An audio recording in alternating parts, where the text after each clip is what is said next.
ডাল ভাত খাওয়ার পরেও এক মহিলাকে অ্যারেস্ট করা হয় তিনি মদ্যপান অবস্থায় আছে এই বলে। ঘটনাটি হয়েছিল একদিন রাত্রে এক মহিলা খুব বাজেভাবে গাড়ি ড্রাইভ করে আসছিল।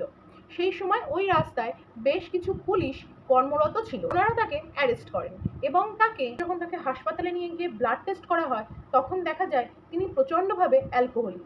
তার রক্তে অ্যালকোহল পাওয়া গেছে। সেই মহিলা ওই মুহূর্তে কোনোভাবেই কথা বলতে পারছিলেন না। তো তারপর সেই মহিলা যখন জানে যে তার রক্তে প্রচুর পরিমাণে অ্যালকোহল পাওয়া গেছে, সে খুবভাবে প্রতিবাদ করে এবং সে বলে সে কোনোদিনও মদ ছুঁয়েও দেখেনি। কথা শোনার পরে পুলিশ কর্মকর্তারা এবং মেডিকেল স্টাফ প্রত্যেকেই ভীষণভাবে অবাক হন। তারপর তার রিপোর্টে একটা অদ্ভুত জিনিস ধরা পড়ে, অটোপিউরিটিস সিমটম। এই রোগ যাদের আছে তাদের অন্ত্রে এক ধরনের ফাঙ্গাল ইনফেকশন তৈরি হয় এবং সুগার বা কার্বোহাইড্রেট জাতীয় খাবার যদি তারা খেয়ে থাকে অটোমেটিক সেটা ইথানল বা অ্যালকোহলে কনভার্ট হয়ে যায়।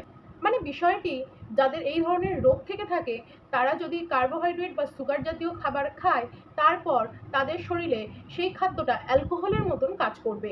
এটি খুবই একটি ভয়ানক রোগ। তারপর ওই মহিলাকে ছেড়ে দেওয়া হলেও এই রোগটি কিন্তু খুবই ব্যতিক্রমী এবং খুব ভয়ানক একটি রোগ। এই ধরনের রোগ যাদের থেকে থাকে তারা সাধারণত সুগার বা কার্বোহাইড্রেট জাতীয় খাবার খেতেই ভয় পায়।